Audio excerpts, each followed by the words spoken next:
As with all jobs that involve electrics, you must disconnect the battery. Very safe. Fire risk if not, or burning out your loom, especially when taking out the overdrive and all the electrics involved. Okay, taking out the overdrive and gearbox from inside the vehicle. There's a start. Obviously, I've already mentioned disconnect the battery so that no electricals can short out. I've got to take out the radio, and this is the Kenlo fan and the electrics involved. All of that. Got to take out the bolts here to take out all of the bulkhead. I may have to take this part of the carpet off to lift it out, but get that off first. I have in the past taken the gearbox out when I've been on a rally, and it's easier if you take out one of the seats, the passenger seat. Obviously, then you can still drive the car if necessary. So I'm going to take out. I'll take out both, and I'll take out the carpets to avoid any mess. A few things to do now. Disconnect. I'll take off the dip switch, and then by peeling back all of the bolts holding the tunnel cover all the way along, and then I'll take out this cover for the speedo cable there around the handbrake. This is an early TR4 with a fly-off handbrake.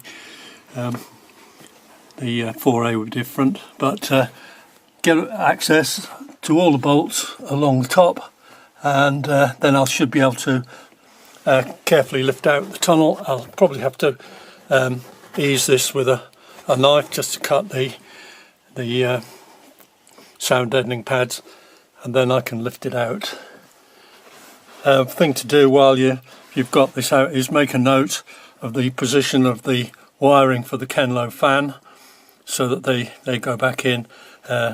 This one of course is the earth and goes on to the body, and you've got your two switches here, the red and the green.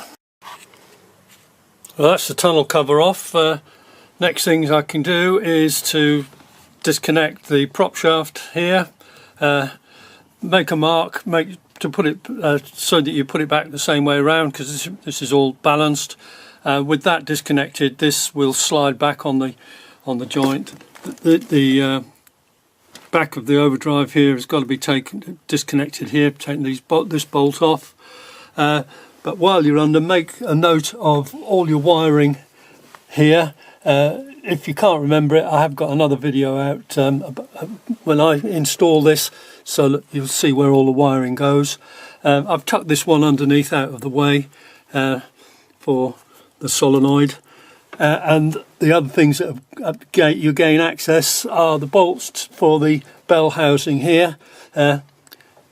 Mine's been welded before. Good job I'm a professional welder, so which I did this maybe 25 years ago. I did that, made good the bell housing from the original gearbox, which I put back in, and we've got your view here. You have to disconnect the push rod and everything, and disconnect the slave cylinder for the clutch from here. So quite a bit to do, but before you take anything off the bell housing, make sure you put a block underneath the engine and support it, because the engine will drop. While I've got it out, I will change the silent block underneath there, put a new one on, probably take the whole of this cross member out and give everything a clean up before it goes back. Nothing else I can think of, but there's plenty to do. First thing I'm going to do is support the engine with a jack and or a block, just to make sure that nothing drops. The next thing to do is disconnect the cable here onto the starter motor. and the next thing, you should get some access from inside here to take off the bolts. Don't take the starter motor right out, just push it out of the way, disconnect the here and pull out the speedo cable. It does give you good access, but I'll do this. I'll show you how to readjust the overdrive. There's your mechanism on the side for setting it up. I'll show you. Prop shaft disconnected and pushed back out of the way, and the bolts out of the back of the overdrive onto the silent block. Right, what I'm looking at is where the oil is coming from. You can see it from the back of the bell housing. So it's I think it's coming out of that hole, so I've got a seal at the end. It's also coming from the joint between the bell housing and the gearbox, and I've also from the overdrive end I've obviously got a leak. It's coming from this joint here and possibly from the gaskets which are on the bottom of the drain plug, and I've got some over there here as well. But until I get the gearbox out and strip it, underneath now I've got to take off you can see the bolts for the starter motor there and the bottom of the bell housing. I'll have to take off the return spring for the slave cylinder and disconnect the push rod, take the push rod out, and all the bolts around the bottom of the bell housing that I can reach from underneath. Then I will go inside where I've taken the cover off, and well, there's my poor old gearbox out. Cleaned it off. I'm not worried about these welds. I did them many years ago. I've had the car 30 years, and this was a spare gearbox that was broken, and I changed the gearbox and welded it up.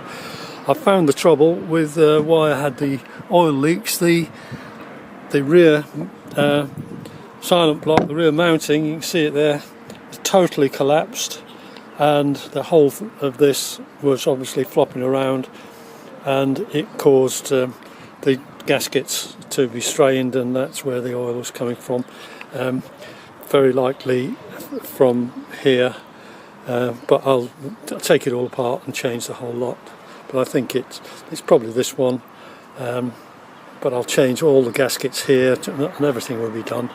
But it certainly wasn't. You can see that it was obviously back.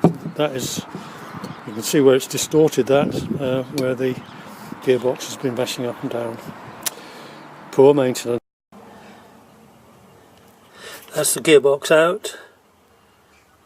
As you can see, what I did, I put a small jack underneath the bell housing, and as I pulled it back, gradually pulled the gearbox to the right and took it out. Now it's back into position, ready for when I put the gearbox back in.